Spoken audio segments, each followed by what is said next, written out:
संतनगर के हिराराम कॉलेज में पंडित दीनदयाल के विचारों से परिपूर्ण पत्रिका का विमोचन संघ संचालक सर मोहन भागवत व मुख्यमंत्री शिवराज सिंह चौहान ने किया। पत्रिका का प्रकाशन स्वदेश प्रकाशन ने किया। संघ संचालक सर मोहन भागवत ने अपने उद्बोधन में पंडित दीनदयाल के व्यक्तित्व पर प्रकाश डालते हुए कहा कि पंडित दीनदयाल व्यक्ति नहीं, एक विचार। उनके विचारों पर चलना एक नया अनुभव देता है। वहीं संकल्प पत्र के माध्यम से सभी कार्यकर्ता और पदाधिकारियों से समाज में अपनी सेवा देने के लिए संकल्प पत्र भरवाए गए। भारतीय जनता पार्टी के आदरणीय प्रदेशाध्यक्ष जी, कार्यकर्ता बंधुगण, भगिनी, मुझे लगता है इतने लोग यहाँ पर है, लेकिन और भी लोग होंगे तो उपस्थित सज्जन बंधु, आज दीनदयाल जी की पुण्यतिथि है और उनका एक विचार लेकर हम चल रहे हैं। पत्रिका में विषय का शीर्षक जो दिया गया है, दीनदयाल जी एक विचार, तो उसका अर्थ ये निकलता है कि दीनदयाल जी मात्र एक व्यक्ति नहीं थे, एक विचार या विचार का समूर्त रूप दीनदयाल जी के व्यक्तित्व रूप में हमारे सामने था। तो पहला प्रश्न ये आता है कि जो एकात्म मानव दर्शन का विचार उन्होंने दिया, विचार के नाते तो नया नहीं, वो तो भारत में चलते आया हुआ परंपरागत दृष्टिकोण है, भारत की परंपरागत दृष्टि है और उसके प्रतीक रूप में अनेकों को कहा जा सकता है, क्योंकि वो परंपरा अखंड चली आ रही है। तो ऐसा शीर्षक क्यों रखा गया, हम समझ सकते हैं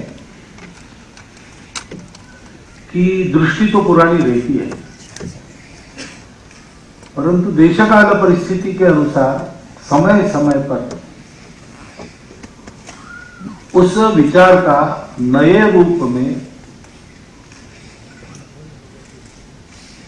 एक सुसज्जित कलेवर बनाना पड़ता है। शरीर मन बुद्धि आत्मा की बात आपने सुनी, तो आत्मा वही रहती है, लेकिन शरीर मन बुद्धि ये प्रति शरीर में बदलता है।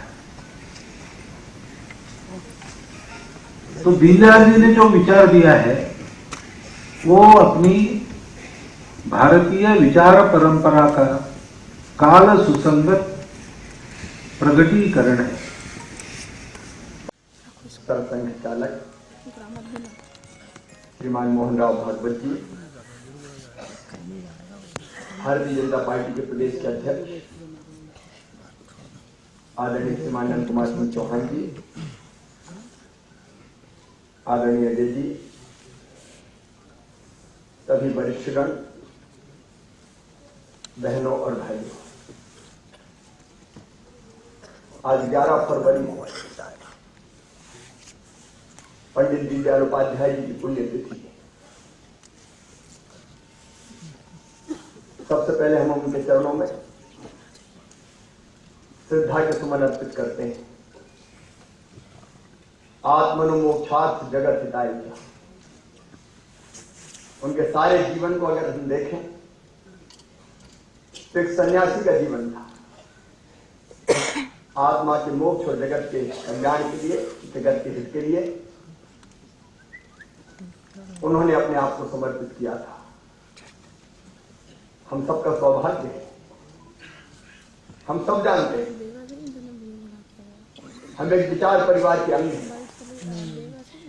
एक वैभवशाली भारत, एक गौरवशाली भारत, एक संपन्न भारत, एक समृद्ध भारत, एक ऐसा भारत जो केवल अपने लिए नहीं जीता, दुनिया को दिशा भी देता है। ऐसे भारत का निर्माण हमारा संकल्प है। और आज हम सबका सौभाग्य है कि परम पूज्य सत्संग चालक इस अवसर पर हमें मार्गदर्शन देने पधारे। पंडित दीनदयाल उपाध्याय एक व्यक्ति नहीं संस्था थे, व्यक्ति नहीं विचार थे। अभी कितने दिन जिए? मैं परसों हम लोग ओंकारेश्वर में आदि गुरु शंकराचार्य जी महाराज के स्मरण कर रहे, कुल 32 वर्ष तक जिए। स्वामी विवेकानंद जी 39 साल की उम्र तक केवल इस धरती पर रहे। और हमारे अजातशत्रु पंडित दीनदयाल उपाध्याय जी 51 वर्ष की आयु में ही इस धरती से चले गए। लेकिन इस अल्प जीवन में भी जो कार्य उन्होंने किया उसके आधार पर भारतीय जनता पार्टी विशेषकर उस विचार के आधार पर ही या केंद्र में माननीय नरेंद्र मोदी जी के नेतृत्व में हमारे दिया जाता और बदले में नाम मात्र की मजदूरी दी जाती थी, जो कि झोंपड़ियां खड़ी हो गई। और वो मजदूर उनमें से कई ऐसे थे जो तपेदिक जैसी बीमारियों के शिकार होके असमय अपने प्राण गंवाने लगे। तब कार्ल मार्क्स आए। में जाते हैं तो हमको लगता है कि जब वो ही सब में है तो मैं वो हूं और वो मैं हूं। एक ही भाव सो अहम अहम ब्रह्मास्मि तत्वमसि अहम आत्मा ब्रह्म, ये भाव जन्म लेता है। और जब ये भाव जन्म लेता है तो सारी उथल पुथल शांत हो जाती है, सारा द्वैत मिट जाता है। फिर मनुष्य उसको जान लेता है जिसको जानने के बाद कुछ भी जानना शेष नहीं रह जाता। पंडित दीनदयाल जी उपाध्याय का जो ये जो दर्शन है, सचमुच में जो भारत की परंपरा है हमारे अद्वैत दर्शन की, उसी परंपरा को आगे बढ़ाता है। और ये दर्शन पूरी तरह से व्यवहारिक है, ये जमीन में उतारा जा सकता है। ये एक नहीं कई कार्यक्रमों के माध्यम से केंद्र की सरकार भी और प्रदेश की सरकारें भी इसको जमीन को उतारने के काम कर रही है।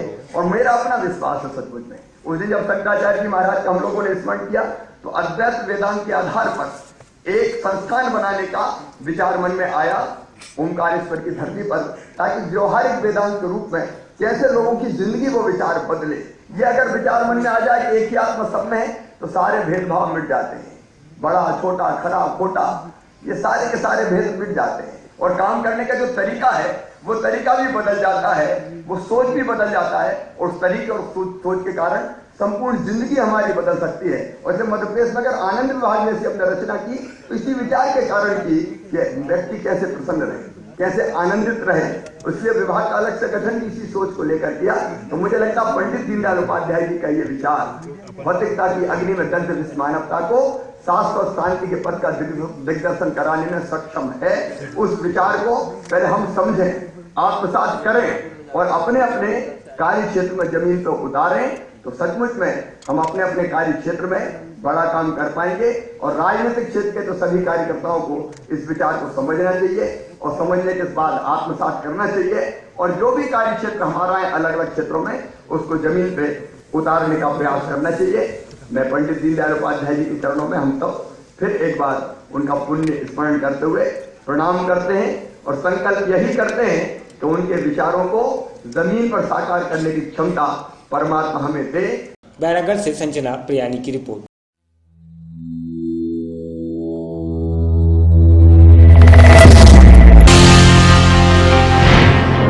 पंडित दीनदयाल की पुण्यतिथि पर मुख्यमंत्री शिवराज सिंह चौहान महापौर ने लालघाटी चौराहे पर पंडित दीनदयाल की प्रतिमा पर माल्यार्पण कर लोगों को संबोधित किया। इस कार्यक्रम में सांसद समेत कई कार्यकर्ता मौजूद रहे। हम उनके चरणों में श्रद्धा के सुमन अर्पित करते हैं और एकात्म मानव दर्शन के रूप में उन्होंने जो विचार दिया है वो प्रदेश के देश के कल्याण के साथ साथ विश्व के कल्याण का भी विचार है। उसी के आधार पर हम भारतीय जनता पार्टी की सरकार भी चला रहे हैं। सब सुखी हो, सब निरोग हो, सबका मंगल हो, सबका कल्याण हो, इस भाव से उनके विचारों को क्रियान्वित करते हुए भारतीय जनता पार्टी की सरकार काम कर रही है। हमारा संकल्प है कि उनके विचार के आधार पर प्रदेश का हम निर्माण करेंगे। उनके चरणों में श्रद्धांजलि। बैरागढ़ से संजना प्रियानी की रिपोर्ट।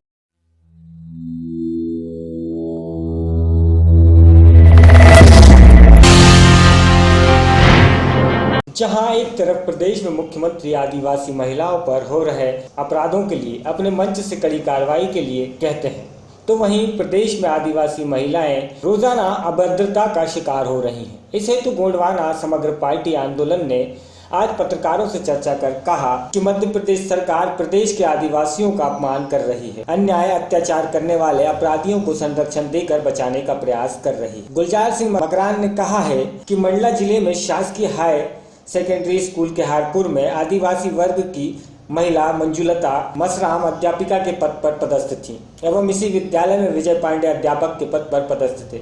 इस स्वर्ण अध्यापक के द्वारा आदिवासी शिक्षिका मंजुलता से यौन उत्पीड़न की घटना की गई है। आरोपी द्वारा इस महिला से अश्लील बातें की गई, शारीरिक संबंध बनाने के लिए दबाव डाला गया। आदिवासी अध्यापिका के आपत्ति करने पर आरोपी द्वारा इन्हें जान से मारने की धमकी दी गई है तथा आदिवासी महिला को उसकी जाति के आधार पर अशोभनीय एवं अपमानजनक गालियां दी गई हैं। महत्वपूर्ण जो महिला उत्पीड़न के मुद्दे पर आप लोग आए और कुछ मेरा मानना है कि जहां प्रशासन निरंकुश कब होता है, अधिकारी या बड़ा अधिकारी क्यों निरंकुश होता है, उसके पीछे सत्ता यदि कमज़ोर है या सत्ता का उस पर पकड़ नहीं है तो वो निश्चित रूप से प्रशासनिक अधिकारी निरंकुश होंगे और उनकी निरंकुशता का जो एक उदाहरण आप लोगों के सामने है। आज ये महिला है मैडम मसराम, टीचर हैं, उनके साथ वहाँ पर स्कूल में एक तो भद्दे मजाक या भद्दे गालियाँ और उनके ऊपर एक आदिवासी महिला है, अब थोड़ी गोरी नारी है, इसका मतलब ये नहीं कि वो हीरोइन हो गई और इस तरीके से, तो एक बुरी नज़र से इनके ऊपर हमेशा रहा है। कौन बनाता है बुरी नज़र? तो वहाँ पर एक तो हम मानते हैं कि वहाँ केवल प्रिंसिपल है और वहाँ कुछ टीचर्स हैं जो शहर के किनारे रहते हैं, गुंडागिरी टाइप के लोग हैं, क्योंकि उनको संरक्षण है किसका, एसी का है, और एसी लगभग 4 साल हो गए वहीं पर डटा हुआ है।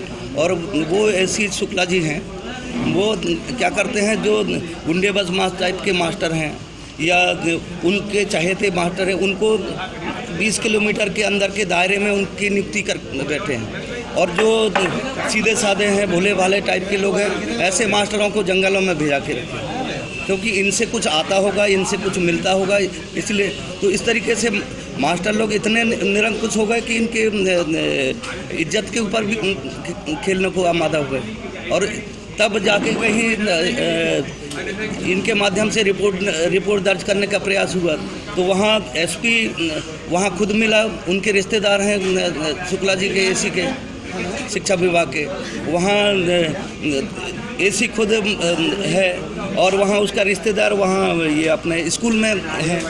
तो ऐसे करके पूरा गैंग बना के इन महिलाओं के साथ ये अत्याचार करना, प्रेशर करना, हम जैसा कहते हैं वैसे करना। तो क्या मांग है आपकी सरकार से, क्या मांग है? हमने एक तो 1 महीने बाद थोड़ा बहुत प्रेशर, थोड़ा बहुत जनता की ताकत बताए तो एफआईआर हुआ, 1-1.5 महीने बाद एफआईआर हुआ, जबकि महिला थी, पीड़ित महिला थी, तो एफआईआर कराने गई है तो जांच बाद में जो भी करते पहले एफआईआर तो दर्ज करना चाहिए, लेकिन वो भी नहीं किया। लेकिन जब हम यहाँ भोपाल तक पहुँचे, ये महिलाएं भोपाल तक पहुँची, तो यहाँ से दबाव गया, तो जाके 1.5 महीने बाद तो एफआईआर हुआ। अब एफआईआर हुआ है तो इनके ऊपर लगातार प्रेशर बनाया जा रहा है, और प्रेशर के तहत तुरंत इनको कोई बताया कि तुम्हारा ट्रांसफ़र हो गया, बिगैर आदेश दिए बोल दिए कि तुम्हारा ट्रांसफ़र हो गया, और बाद में और हुआ तो वाकई में ट्रांसफ़र कर दिया गया फुर जंगल गाँव में। अब बताएं, ऐसे में यदि ऐसी निरंकुशता रहेगी तो ये पढ़ी लिखी महिलाएं हैं, पढ़ी शिक्षक हैं, इनकी इज्जत पर जो इस तरीके से हमला हो रहा है, तो बाकी तो आप देख ही रहे हैं, आप लोग मीडिया के लोग हैं, आपकी अब ज़्यादा जिम्मेदारी बन रही है, क्योंकि निरंकुश हो गया है प्रशासन, शासन की पकड़ कमज़ोर हो गई है। ऐसी स्थिति में यदि प्रजातंत्र को बचाने के लिए, प्रजातंत्र की जो अपेक्षाएं हैं उनको बचाने के लिए यदि आपका जो ये चौथा स्तंभ यदि सक्रिय नहीं होता तो देश में अराजकता, प्रदेश में अराजकता का माहौल तो खड़ा क्या होगा। मांग है अब सरकार से आप? अब हमारी मांग है कि उनको अरेस्ट करके उनको अरेस्ट किया जाए और अरेस्ट करके ये जो महिलाएं हैं जिन पर उत्पीड़न हो रहा है उनको यथास्थिति जहाँ पर है वहीं पर लाया जाए, नहीं तो ऐसे में तो ये दोषी मानी जाएंगी ना। और इसलिए उनको रिस्टेट किया जाए। और क्योंकि कलेक्टर ने भी, ये मैडम है कलेक्टर, महिला कलेक्टर होने के बावजूद ये अपने दुखड़ा रोने के लिए कलेक्टर के पास पहुंचती है, तो वो कलेक्टर वहीं पीड़ित अध्यापिका मंजुलता मसराम ने पत्रकारों को अपनी आप बीती बताई। मंजुलता का कहना है कि इस घटना की लिखित शिकायत अनुसूचित जाति जनजाति कल्याण थाना मंडल में की गई, जिस पर आरोपी विजय पांडे के विरुद्ध अपराध क्रमांक पंजीबद्ध हुआ है। इस एफआईआर दर्ज होने के 1 माह का समय बीत गया, लेकिन अपराधी को गिरफ्तार नहीं किया गया है। इस घटना की शिकायत पीड़ित अध्यापिका द्वारा स्कूल प्राचार्य को तथा विभाग के सह आयुक्त से भी की गई, किंतु इसके द्वारा भी अपराधी को बचाने का ही प्रयास किया गया है। शिकायत वापस लेने के लिए दबाव डाला जा रहा है। वहीं मंजुलता का कहना है कि कलेक्टर मंडला श्रीमती प्रीति मैथिल के कार्यालय गए थे। इस दौरान पीड़ित अध्यापिका की बात सुनकर उपयुक्त कलेक्टर पीड़ित अध्यापिका से कहने लगी कि आरोपी ने तुम्हारे साथ बलात्कार किया है क्या, जो उसे मैं फांसी की सजा दे दूं या जेल भिजवा दूं। कलेक्टर मंडला का यह कथन अत्यंत अशोभनीय, आपत्तिजनक एवं अपमानजनक है। कलेक्टर के इस कथन की मोबाइल में ऑडियो रिकॉर्ड की गई है, जिसमें कलेक्टर उपयुक्त कथन कहते स्पष्ट सुनाई दे रहे हैं। और क्या चाहती हैं बताइए, क्या चाहती हैं? बोलिए, तो मुंह से नहीं बोलेंगे तब तक हल नहीं निकलेगा। मैं नहीं कह रही कि जब तक मुंह नहीं होता तब तक आप ये जब तक ये इस मतलब शिकायत का इसका हल नहीं निकल पाता तब निकाल तो नहीं। और शिकायत का हल चाहिए क्या? और क्या हल चाहिए? आप क्या चाहती हैं बोलिए, तो फांसी लटका दो उसको। नहीं, फांसी की बात नहीं है मैडम। तो क्या चाहती हैं? डिजिटल कर दी, उनका साथ देती हूँ मैडम। आप क्या चाहती हैं वो बताइए।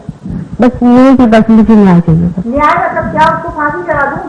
फांसी जो आपको सही लगता है। मुझे सही लगता है कि मैं उसको स्कूल से हटा दे रही हूँ। और क्या चाहती हूँ मुंह से तो बोलो। फांसी के नीचे किसी चीज को मानोगी? जेल करा दूं उसको? रेप कर दिया उसने, जेल भेज दो? बताओ, बोलो क्या चाहती हो? मुंह से तो बोलना पड़ेगा ना, बोलो। जो सजा जो न्याय, आप किसी और से जांच करवाइए मैडम। अब जो मैं आपको नहीं कह रही हूँ। तो और कौन जांच करेगा? मैं श्रीमती मंजुलता मसराम, शासकीय हाई स्कूल केहरपुर, जिला मंडला में पदस्थ थी। वहाँ पे अध्यापिका के पद पर पदस्थ थी। और वहाँ पर हमारे शाला के जो शिक्षक हैं विजय पांडे, वो आए दिन मेरे साथ बदतमीजी करते, अश्लील हरकतें, अश्लील बातें करते थे, जातिगत अपमान करते थे, बहुत ही ज़्यादा परेशान करते थे। इसकी शिकायत मैंने पहले भी थाने में की थी, तो उसकी कोई रिपोर्ट दर्ज नहीं हुई। फिर उसके बाद सामाजिक दबाव होने के बाद फिर 9 जनवरी को उनका एफआईआर दर्ज हुआ। तो जैसे ही एफआईआर होने के बाद उनको संरक्षण एसी साहब जो हैं डॉक्टर संतोष शुक्ला, वो बहुत ज़्यादा संरक्षण दे रहे हैं। और तभी से वो हम लोग के ऊपर और ज़्यादा परेशान कर दिए। मेरे को 90 किलोमीटर दूर ट्रांसफ़र कर दिए और मेरे जो गवाह हैं उनको भी 50-60 किलोमीटर ट्रांसफ़र कर दिए। और जो मुख्य आरोपी है उसको 3 किलोमीटर के दायरे में वहीं पे रखा। तो ये कहाँ का न्याय है? और जब से और हमको और हमारे गवाहों को बहुत ज़्यादा धमकाया जा रहा है। हमारे घर पर भी पता नहीं कौन किसको भेज करके बहुत ज़्यादा हमको धमकाया जाता है कि ये वापस ले लो, समझाइश कर लो, कॉम्प्रोमाइज़ कर लो, ऐसे। और उसके बाद सहायक आयुक्त हमको कलेक्टर मैडम के पास ले गए। तो कलेक्टर मैडम ने भी वहाँ पे बहुत ज़्यादा अभद्रता करते हुए बोलती हैं कि क्या उसने तुम्हारे साथ बलात्कार किया, मैं उसको फांसी पर चढ़ा दूँ, क्या मैं उसके क्या बोलते जेल भेज दूँ। इस प्रकार से मैडम ने बोला। मैं बहुत दर्द की ठोकरें खा रही हूँ। इतने दिनों से मेरे साथ अन्याय हो रहा है, कहीं पर भी न्याय नहीं मिल पा रहा है। लगभग 1 महीने तक हो गया एफआईआर, फिर भी आरोपी गिरफ्तार नहीं हो पाया है। और जिले के जितने भी बड़े अधिकारी डॉक्टर संतोष शुक्ला और मैडम कलेक्टर, जो इतनी मतलब जिले की प्रमुख होती है, फिर भी कौन है कलेक्टर? कौन है?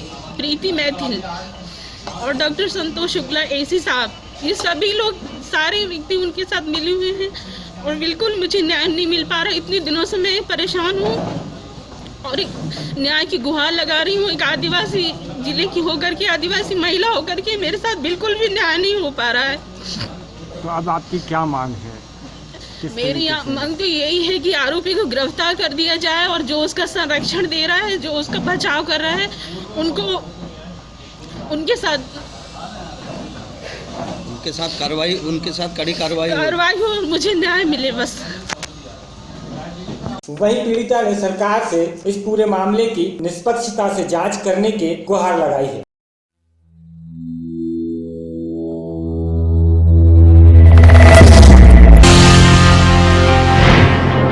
संतनगर के पैराडाइज पब्लिक स्कूल का आज वार्षिक उत्सव मनाया गया, जिसमें हुजूर विधायक रामेश्वर शर्मा और डायनामिक सरपंच भक्ति ने बच्चों की रंगारंग प्रस्तुतियों का आनंद लिया और बच्चों को प्रोत्साहित किया।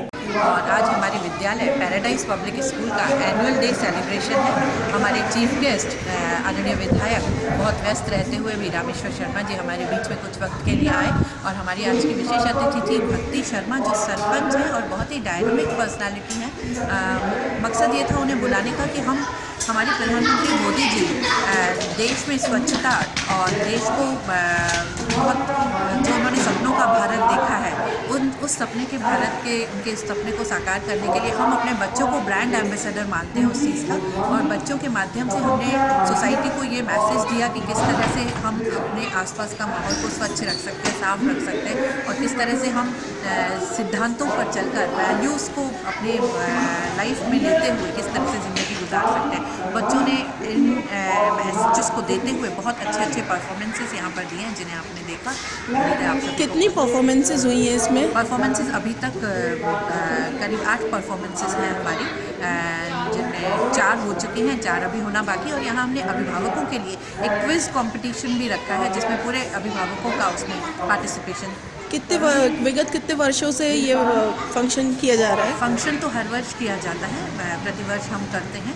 और 2000 में हमने अपने स्कूल की स्थापना की थी। 16 साल से हम यहाँ पर ये स्कूल जो था, ये इस लोकेलिटी बैरागढ़ का पहला प्ले ग्रुप स्कूल था। जिस वक्त प्ले ग्रुप कॉन्सेप्ट नया आया था, तब हमने स्टार्ट किया।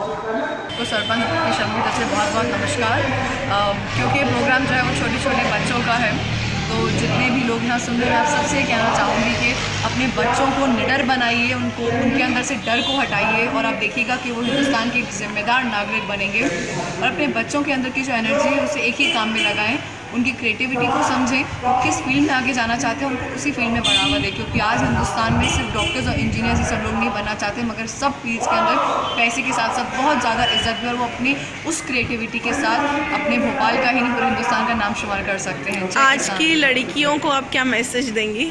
आज की लड़कियों से मैं सिर्फ इतना ही कहना चाहूँगी कि अगर आप लोग कहीं पे भी और किसी भी समय ऐसा लगता है कि आप लोग गलत कदम उठा रहे हैं, तो प्लीज़ उसी समय एक यू टर्न लीजिए और वापस आ जाइए। अपनी फैमिली से कुछ भी मत छुपाइए, उनसे सब कुछ शेयर करिए। और पेरेंट्स को मैं कहना चाहूँगी वो थोड़ा अपने बच्चों के साथ आज के में फ्रेंडली बिहेवियर एक अच्छा सा उनके साथ रखें। क्योंकि हम देख रहे हैं कहीं ना कहीं जो माहौल है वो आज के समय में यूथ के लिए अनुकूल नहीं है। तो बस ये छोटे से संदेश के साथ मैं चाहूँगी कि बच्चे इसी तरीके से ग्रो करें। बैरागढ़ से संजना प्रियानी की रिपोर्ट।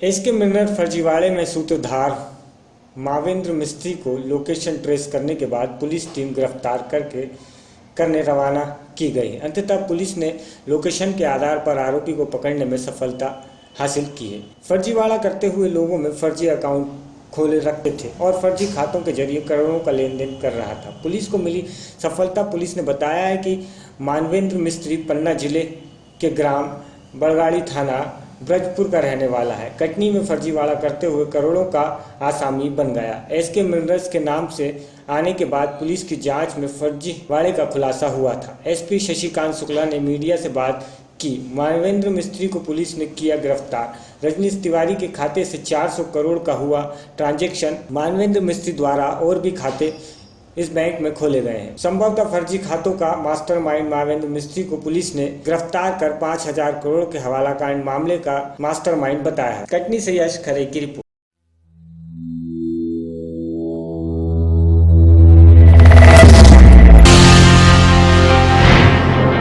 रविदास जयंती पर समाज के लोगों ने जहां शहर के राम निवास सिंह वार्ड के भट्टा मोहल्ला क्षेत्र में तथा सावरकर वार्ड स्थित रविदास मंदिर एवं नदी पार स्थित केरवा मोड़ पर संत रविदास तिराहे पर संत रविदास जी की मूर्ति रखकर पूजन कर जयंती मनाई। वहीं देर रात खेल केरवा मोड़ पर कई वर्षों से सड़क किनारे पूर्व भाजपा पार्षद सत्यनारायण अरगरिया के सामने मंदिर बना था, जिसके सड़क चौड़ीकरण के समय मंदिर को हटा दिया गया, पर जयंती के समय समाज के लोग द्वारा उसी स्थान पर जयंती के दिन पूजन कर जयंती मनाई जाती है। पर आज सुबह से ही उपरोक्त स्थान पर पूजा करने के बाद केलवारा सड़क मार्ग को नगर निगम द्वारा आचार्य विद्यासागर महाराज जी के किए जाने का बोर्ड लगाने पर दलित समाज के लोगों ने विरोध किया कि यह तिराया संत रविदास जी के नाम से जाना जाता है, जिस पर बोर्ड नहीं लगा सकता, जिस पर महापौर ने विवाद को शांत कर दिया था। पर चौधरी समाज के लोगों ने देर रात मंदिर की पूर्व जगह पर संत रविदास जी की मूर्ति रखकर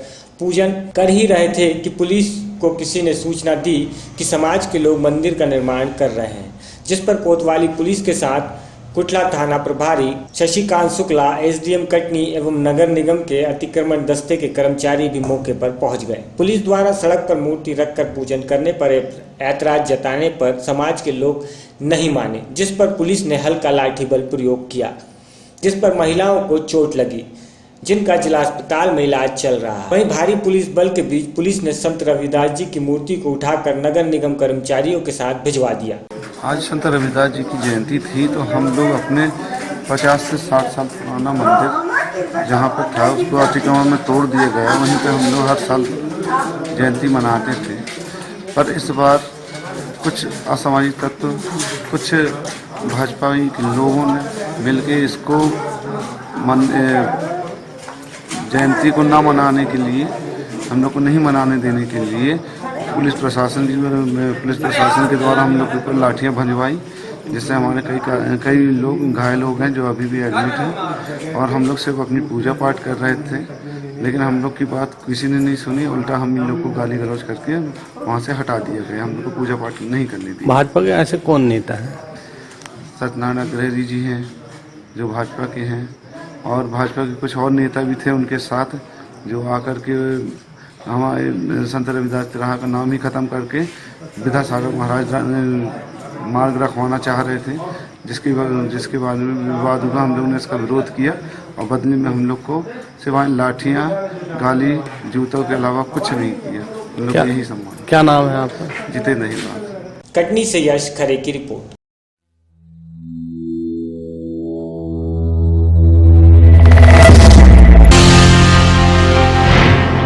बालाघाट के आदिवासी बेगा बहुमूल्य क्षेत्र बिहार में 3 दिवसीय बेगा ओलंपिक का शुभारंभ मुख्यमंत्री शिवराज सिंह चौहान ने किया। इस मौके पर आदिवासी बेगा जाति के लोगों ने आदिवासी नृत्य के साथ स्वागत किया, जिसमें शिवराज सिंह चौहान खुद ही नगाड़ा लेकर बजाते हुए जमकर थिरके।